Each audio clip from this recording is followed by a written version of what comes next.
인사이트 시간입니다. 우리 한번 설교 제목 읽어보겠습니다. 시작. 좋은 질문이 인생을 만들어 갑니다. 학창 시절을 돌아보면 선생님들이 학생들에게 종종 던진 질문이 있습니다. 지금까지 선생님이 설명한 내용 중에서 질문 있는 사람, 이런 질문을 선생님이 드리곤 했습니다. 그럼 선뜻 손을 드는 학생이 없었습니다. 물론 초등학교에서야 서로 손을 들고 질문을 하려고 하지만 상급 학년으로 올라갈수록 질문이 점점 사라지는 것을 보게 됩니다. 그럼 알고 있기 때문에 질문을 안 하는 것인가? 그렇지는 않습니다. 선생님이 학생 한 명을 딱 지명을 해서 지금까지 내가 말한 거 한번 이야기해보라, 그렇게 요청을 하면 그러면 대부분 영구 대답이 나옵니다. 잘 모르겠는데요. 대학교에서도 손을 드는 학생은 없습니다. 누가 혹여나 손을 들고 선생님에게 질문을 하면 주변의 학생들이 다 쳐다보는 겁니다. 신기해서 쳐다보고 또 짜증나서 쳐다보고 빨리 끝나고 나가야 되는데 왜 수업 시간을 연장시키냐라는 이유이기도 합니다. 여러분, 최근에 질문을 해보셨습니까? 우리 한국 분들이 질문에 인색한 문화가 아닌가 생각을 합니다. 외국에 대통령이 방문했을 때도 기자들에게 질문을 하라고 했는데 한국 기자들이 단 한 명도 질문을 안 하는 모습이 영상에 실렸던 적이 있습니다. 주변 나라가 계속 손을 드니까 나중에는 대통령이 아니 좀 가만히 있고 한국 기자분들 질문을 하라고 요청하는 그 모습을 보면서 우리 문화 속에 배어 있는 질문을 어색해하고 질문을 어려워하는 문화를 또 생각해 보게 됩니다. 질문은 참 중요한 것입니다. 질문은 현재 상황을 딛고 미래로 나아가는 길을 제시하기 때문에 질문이 중요합니다. 질문이 여러분의 인생을 보다 나은 삶으로 만들어가는 것입니다. 물론 중요한 것은 좋은 질문을 던지는 게 중요합니다. 지금은 잠시 중단되었지만 구글이라는 회사가 힘을 쏟은 프로젝트 룬이라는 프로젝트가 있습니다. 이 프로젝트에서는 이 질문을 가지고 시작이 되었습니다. 전 세계 어디서든 인터넷을 사용할 수 있으려면 어떻게 해야 되느냐? 이게 질문이었습니다. 우리가 사는 지역은 거의 인터넷 수혜를 보고 있지만 같은 미국이지만 오클라호마에만 올라가도 인터넷이 안 되는 곳이 있습니다. 미국이지만 깊은 산골짜기에 들어가면 인터넷 서비스가 잘 먹히지를 않습니다. 물론 한국은 테크놀로지가 워낙 발전했지만 그 이유는 나라가 좀 작은 수혜를 보는 부분도 있을 겁니다. 이 구글의 이 프로젝트의 핵심은 전 세계 어디서든 인터넷을 사용할 수 있는 길이 뭐냐?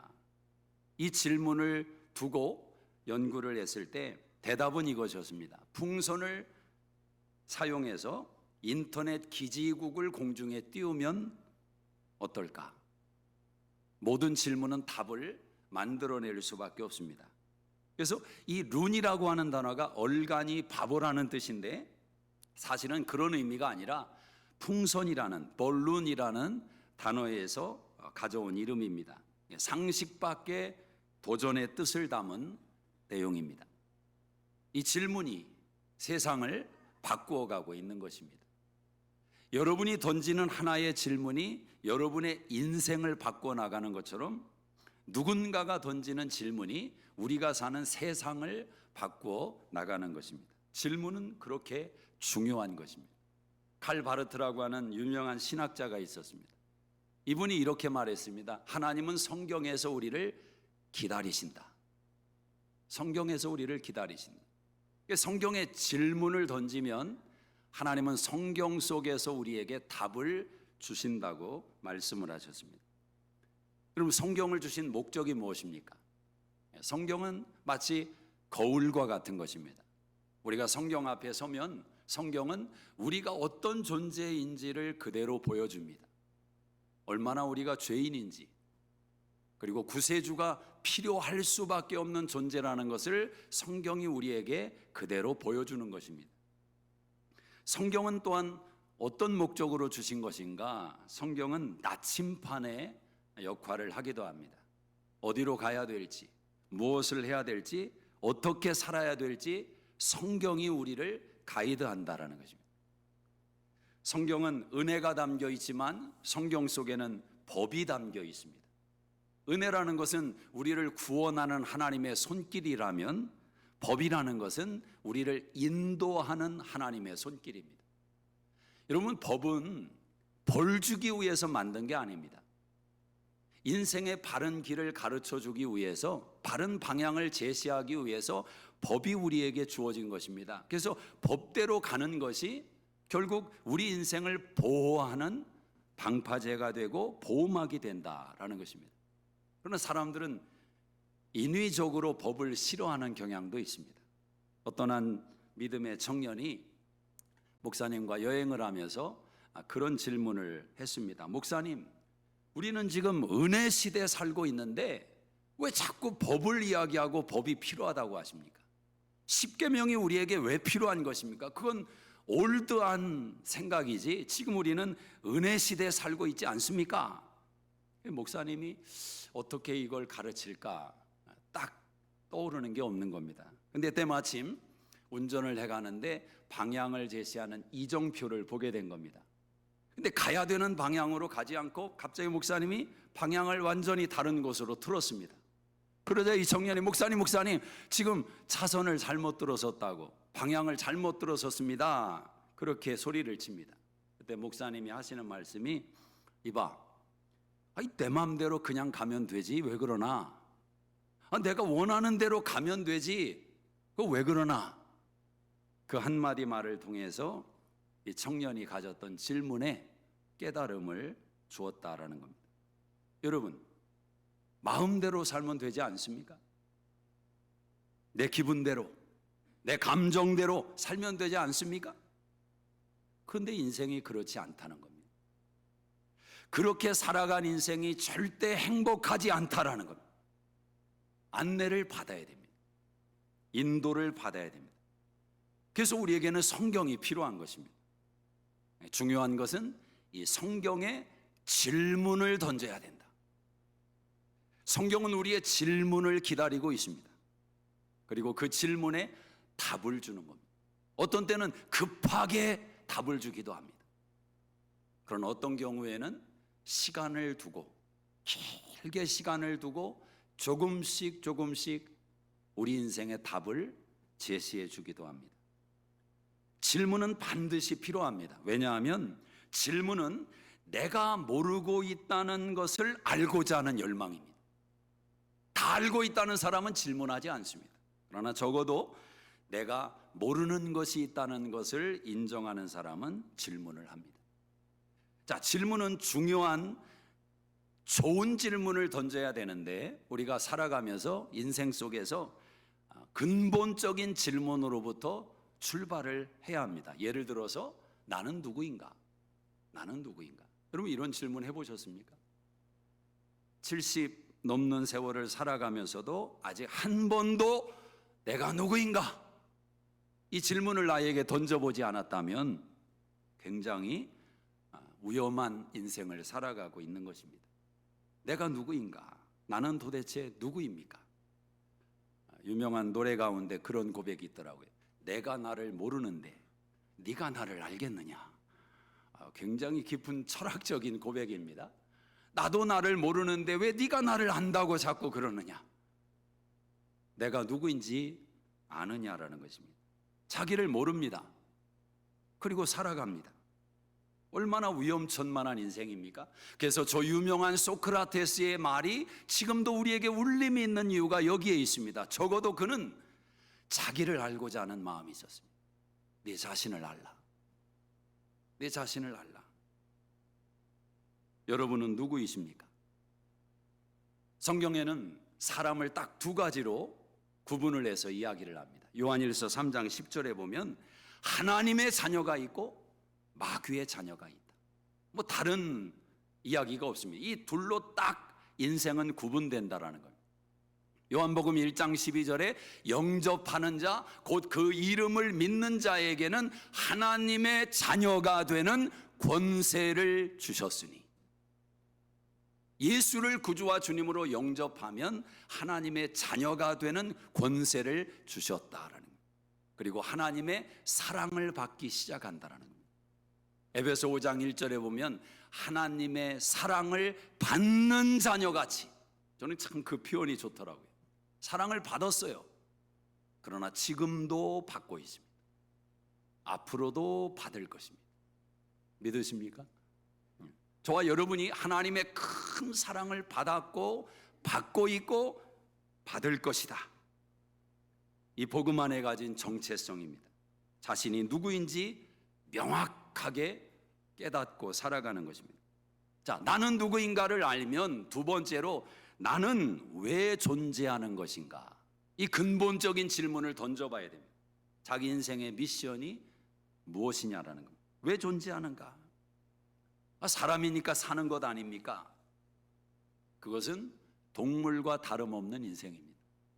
살아서 사는 것이 아니라 살아야 될 이유가 있기 때문에 사는 것, 그게 중요하지 않습니까? 왜 밥을 먹어야 합니까? 살기 위해서. 왜 살아야 됩니까? 자식 위해서. 근데 그 자식이 모든 것을 다 스스로 해낼 수 있는 인생이 되면 그때는 어떻게 하시겠습니까? 아니, 그 자식이 행여나 실망시키는 순간이 오면 그때는 어떻게 하시겠습니까? 인생의 가치와 의미가 다 무너져 버리는 것 아니겠습니까? 그래서 내가 왜 존재하는가의 이 질문에 대한 답은 변하지 않는 것에 기초하고 있어야 됩니다. 변하지 않는 것. 기도해 주셔서 여행을 잘 마치고 왔습니다. 여행 중에 한 바닷가 근처의 작은 마을에 들렸습니다. 아주 평화로운 마을이었습니다. 잔디밭이 있고 놀이터가 있고 그 절벽이 가로질러 있는 바닷가인데, 그 절벽 한 곳에 낚시를 하는 할아버지를 보게 되었습니다. 그래서 제가 옆으로 가서 할아버지에게 좀 질문을 했습니다. 어째 좀 고기가 잡히십니까? 할아버지 대답이 가끔 잡힌다고 이야기를 하셨습니다. 매일 그곳에 나와서 낚시를 하신다는 겁니다. 하루 일과가 하루 종일 낚시를 하는 겁니다. 저는 그곳에서 한 번만 낚시를 해봐도 좋겠다, 그런 장소였는데 이분은 매일 거기서 낚시를 하신다는 겁니다. 근데 좀 죄송스러운 것은 이 할아버지 얼굴이 그렇게 행복해 보이지가 않았습니다. 행복해 보이지 않는 게 아니라 얼굴에 그냥 근심과 그렇게 좀 보였습니다. 제 눈에는. 딸아이는 놀이터에서 놀고 있고 커피를 마시면서 그 할아버지 옆에서 한번 고기 낚는 걸 보고 가려고 기다렸습니다. 근데 제가 그 자리를 뜨기까지 할아버지는 한 번도 낚싯대를 바다에 던지지를 않더라고요. 30분이 넘도록 계속 찌를 붙들고 뭐를 꼈다 뺐다, 언제나 저걸 마치고 집어넣고 고기를 낚으시나, 그걸 좀 보고 가야 되겠는데 떠날 때까지 할아버지는 찌만 만지고 계셨습니다. 저야 급한 사람이지만 그분은 하루 종일 하는 게 낚시니까 급할 게 없는 것 아니겠습니까? 그 순간 제 마음에 이런 질문이 생겼습니다. 장표야, 너도 저런 삶이 부러우냐? 저런 삶이 부러우냐? 제 대답은 아닙니다. 사람이 열심히 살아가고 의미 있는 일을 추구하며 인생을 살다가 시간을 내서 휴식을 가질 때 그 맛을 누리게 되는 것이지, 1년 365일 낚시할 수 있다고 생각해 보십시오. 그 쉬는 것도 지옥이 될 수 있단 말이에요. 나는 왜 존재하는가? 이 질문에 대한 답이 있어야 됩니다. 여러분, 세상에서는 이 답을 주지 않습니다. 답 같은 데에 가다 보면 답이 아닙니다. 성경에서 이 답을 우리에게 확실히 주시는데, 고린도전서 10장 31절에 하나님의 영광을 위하여 먹든지 마시든지 무엇을 하든지 하나님의 영광을 위하여, 모든 것이 하나님의 영광과 귀결되더라는 겁니다. 내가 호흡하는 이유가 존재하는 이유가 하나님의 영광을 위하여, 하나님의 영광을 위하여. 여러분 그런 경험이 있으실 겁니다. 여러분이 어느 곳에 갔는데 여러분을 알만한 사람이 단 한 명도 없어요. 아무도 모르는 그런 곳에 여러분이 딱 떨어졌다면 무슨 생각이 드시겠습니까? 저는 이런 생각이 들더라고요.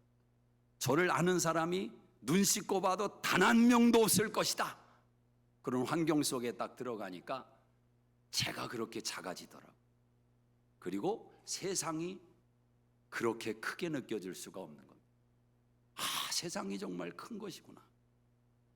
그 큰 세상에서 나라는 존재가 얼마나 연약하고 미약한 존재인가. 그런데 더 놀라운 것은 그런 연약한 우리를 하나님께서 바라보시는 시선이 놀랍더라 말입니다. 이사야 43장 4절에 내 눈에 너는 보배롭고 존귀하여 내가 너를 사랑하였은지.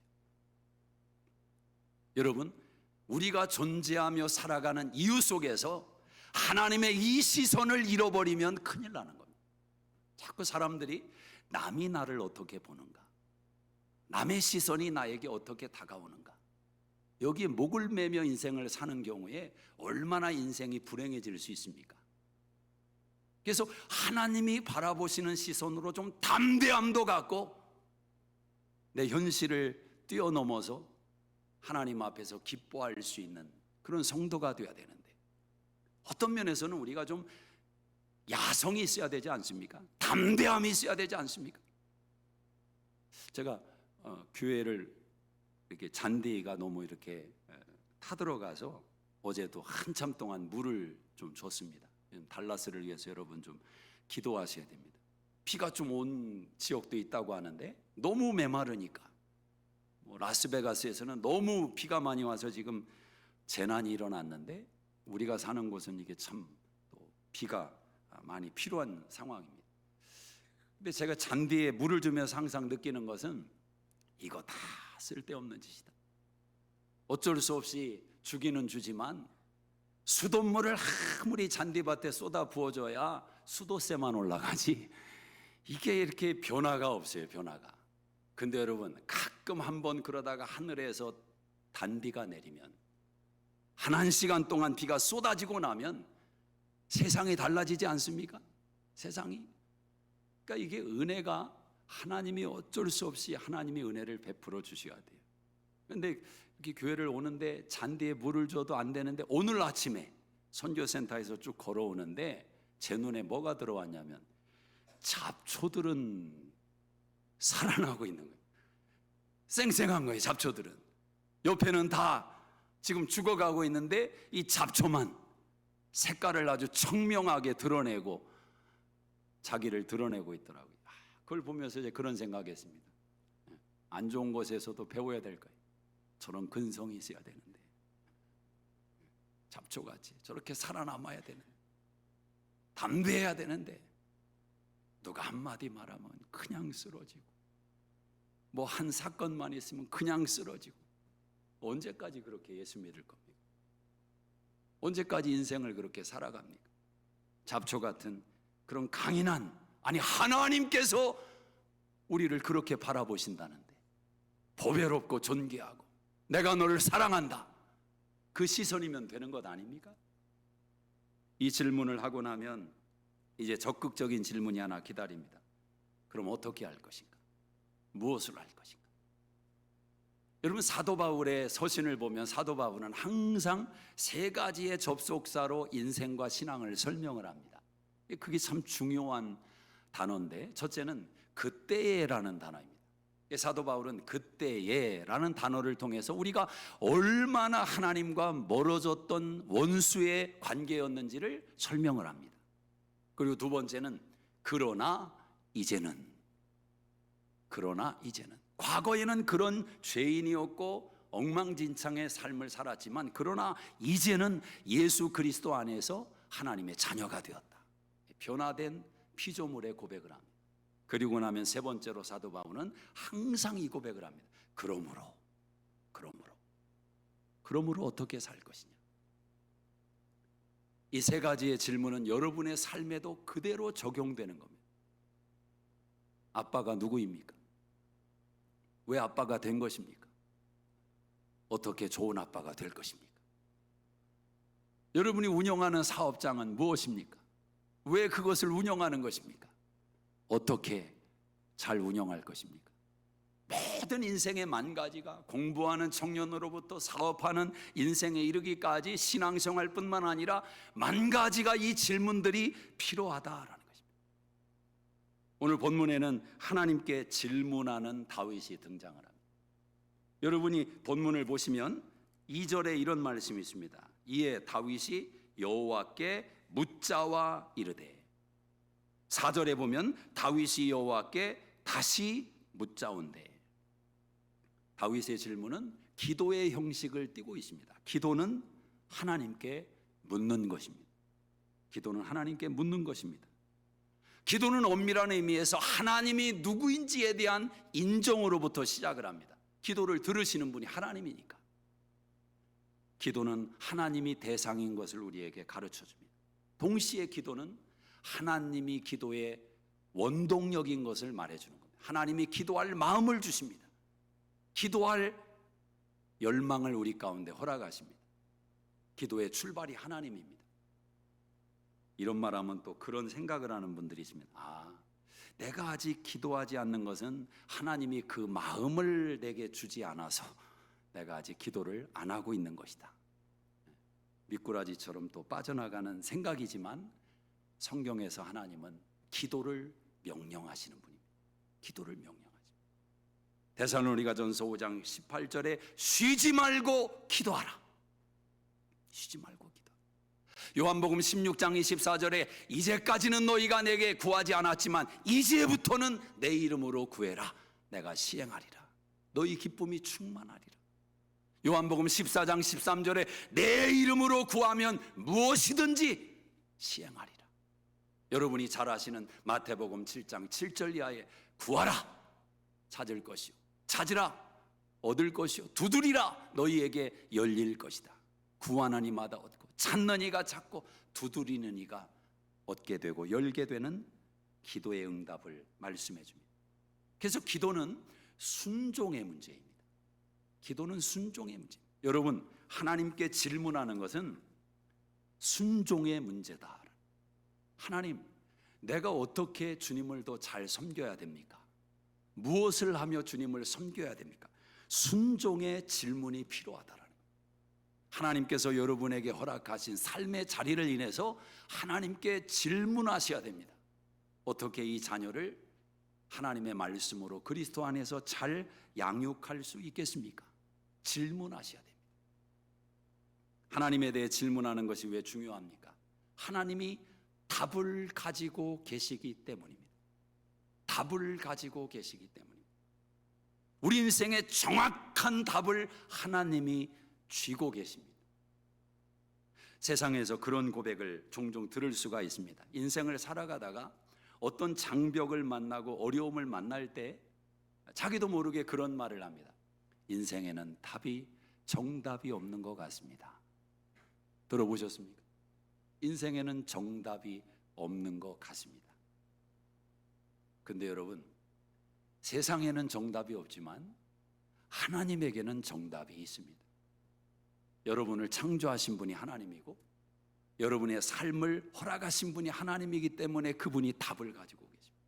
가장 중요한 것이 무엇인지, 어느 방향으로 나갈지 그 본질을 보게 하시는 겁니다. 그래서 하나님께 질문하는 사람은 눈이 조금씩 열려가기를 시작합니다. 깨닫기를 시작합니다. 텔레비전을 끄는 겁니다.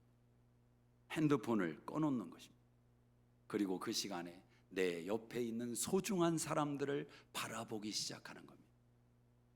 하나님께 묻지 않으니까 정말 사랑하며 바라봐야 될 사람은 보지 않고 엉뚱한 사람들만 보면서 만족하며 살아가는 거예요. 여러분, 내가 사랑하는 자식보다 내가 사랑하는 아내와 남편보다 연예인 얼굴을 더 많이 쳐다보면서 산다면 이거 심각한 문제 있는 거 아닙니까? 인생 잘못 가고 있는 것 아닙니까? 여러분 삶을 좀 보십시오. 주변을 보십시오. 하나님이 만드신 아름다움을 보십시오.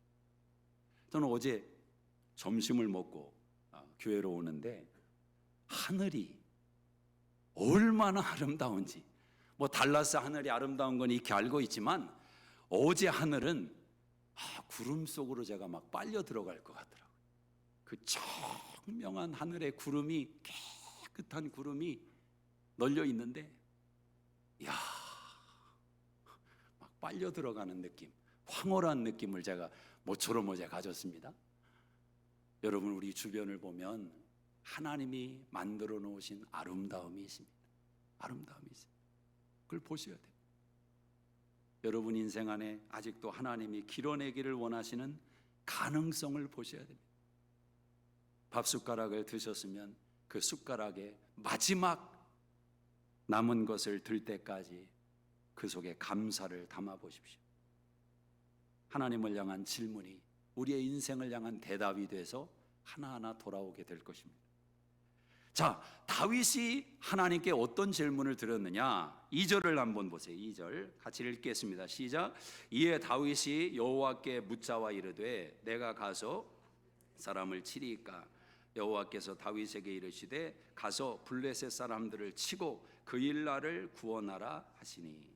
블레셋이 그일라를 쳐들어와서 그일라의 사람들을 잡아가고 탈취를 했습니다. 그래서 다윗이 하나님께 질문하는 겁니다. 하나님, 내가 가서 그일라를 가서 블레셋과 싸우겠습니까? 싸워야 됩니까? 근데 여러분, 이 질문이라는 것은 다른 사람들이 던질 수 없는 질문을 다윗이 하고 있는 겁니다.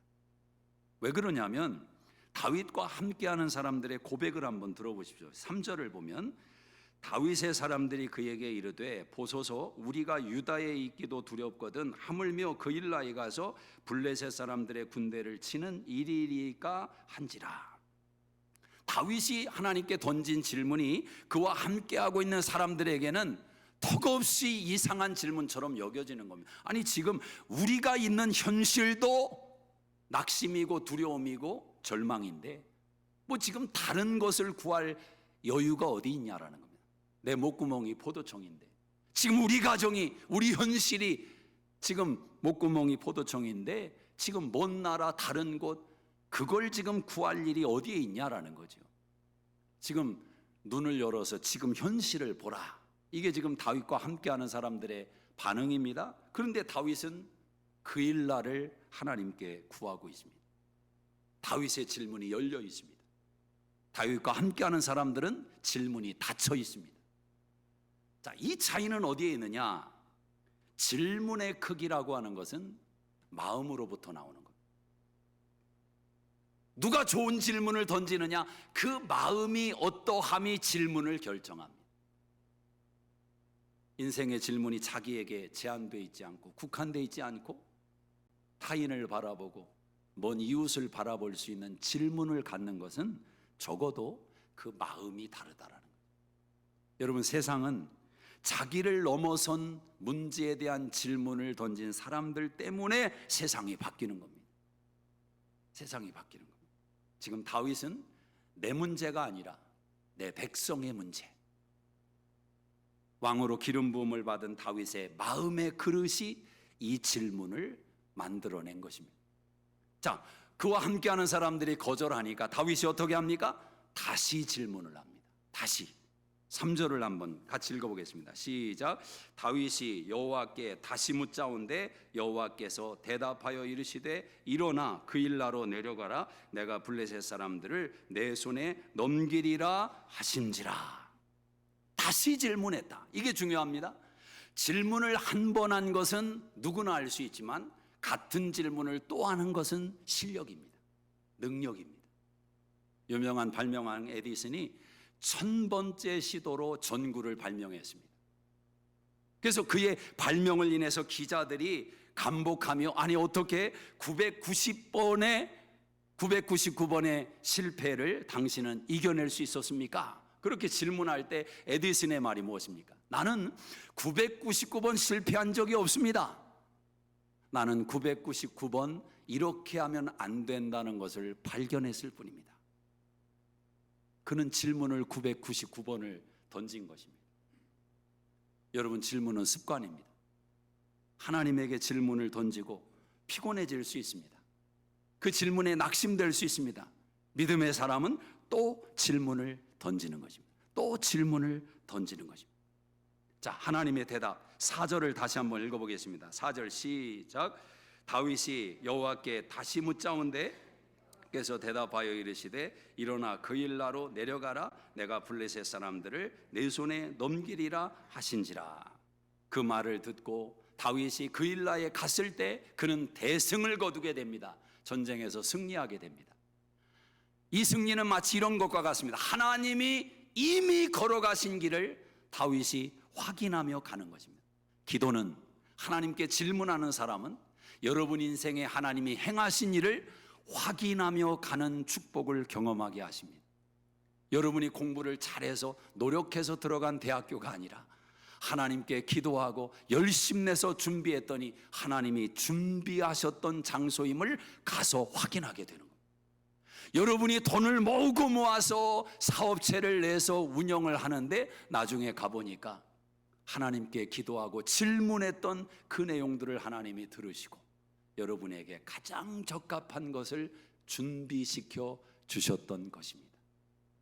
하나님께 질문하는 사람은 이 은혜를 경험하는 것입니다. 전쟁에서 승리했습니다. 이제 좀 평안한 마음을 가지고 다윗이 쉼을 가져도 되는데 다윗은 또 하나님께 질문합니다. 또 하나님께 질문합니다. 다윗은 전쟁은 마쳤지만 사울의 전쟁은 지속되고 있었다라는 겁니다. 어디에서 어떻게 사울이 덮쳐올지 모릅니다. 이 현실이 다윗을 영적으로 살게 만든 것입니다. 여러분, 영적으로 살아있느냐 죽어있느냐 어떻게 결정할 수 있습니까? 살아있는 사람은 하나님께 질문합니다. 하나님께 기도합니다. 하나님께 묻습니다. 저는 이렇게 생각합니다. 사울이 살아있는 동안 다윗의 영성은 살아있다.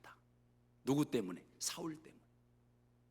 그래서 여러분, 믿음의 사람들은 원수가 변하여 천사가 되는 것을 그래서 고백할 수 있는 겁니다. 사울이 살아있는 동안 다윗은 넘어지지 않습니다. 변질되지 않습니다. 다윗은 또 묻고 또 묻는 것입니다. 자, 이번에 다윗이 물었던 게 뭐냐? 10절에 보면 한번 읽어보세요. 10절 시작. 다윗이 이르되 하나님 여호와여, 사울이 나 때문에 이 성읍을 멸하려고 그일라로 내려오기를 꾀한다함을 주의 종이 분명히 들었나이다. 그일라 사람들이 나를 그의 손에 넘기겠나이까? 주의 종이 들은 대로 사울이 내려오겠나이까? 이스라엘 하나님 여호와여, 원하건대 주의 종에게 일러 주옵소서 하니 여호와께서 이르시되 그가 내려오리라 하신지라. 다윗이 그일라 사람들이 나와 내 사람들을 사울의 손에 넘기겠나이까 하니 여호와께서 이르시되 그들이 너를 넘기리라 하신지라.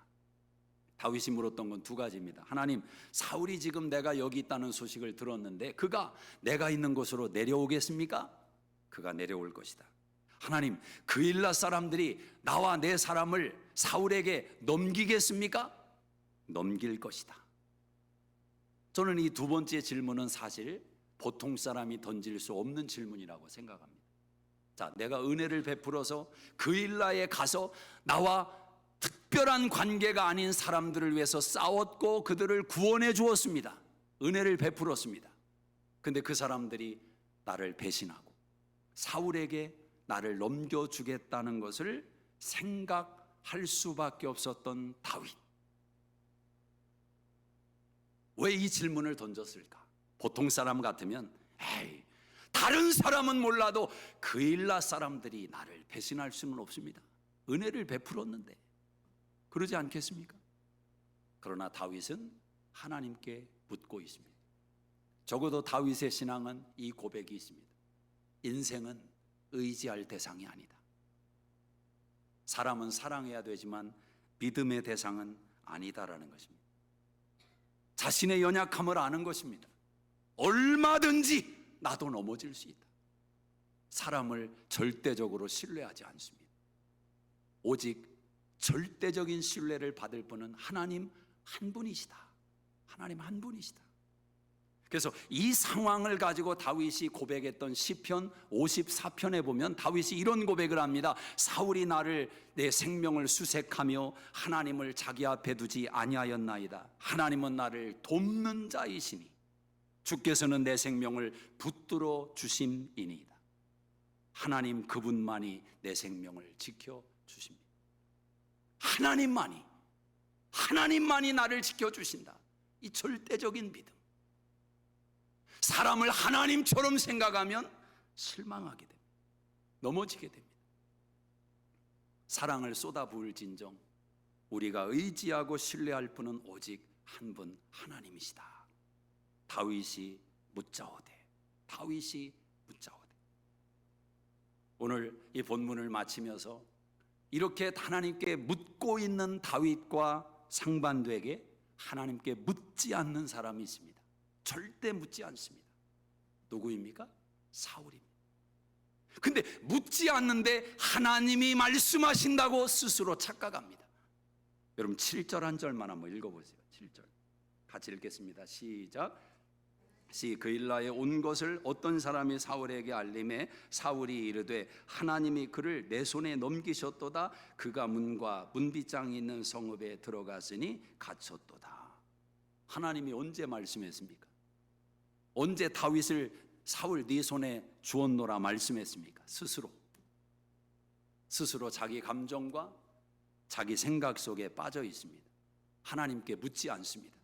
그러나 스스로 하나님의 길이라고 착각합니다. 하나님께 묻지 않습니다. 그러나 스스로 하나님이 기뻐하신다고 착각합니다. 하나님께 묻지 않습니다. 그러나 이것이 하나님의 일이라고 착각하고 있습니다. 누가? 사울이. 묻지 않는 사울은 어떤 인생을 사는가? 헛수고의 인생, 낭비하는 인생, 빙빙 도는 인생.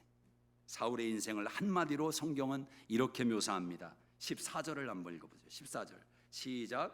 다윗이 광야의 요새에도 있었고 또 십광야 산골에도 머물렀으므로 사울이 매일 찾되 하나님이 그를 그의 손에 넘기지 아니하시니라.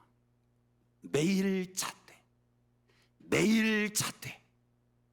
저는 이 단어 뒤에 이 단어가 빠졌다고 생각합니다. 매일 찾되 헛수고였더라. 매일 찾되 낭비였더라.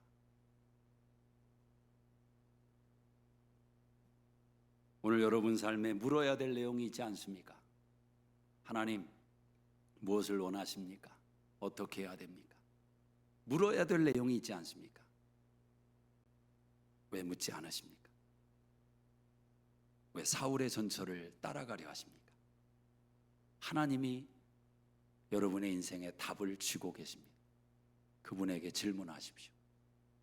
그분이 답을 주실 겁니다. 기도하겠습니다. 우리 다 같이 자리에서 일어나셔서 조용히 눈을 감고 우리 1분 동안만 여러분 자신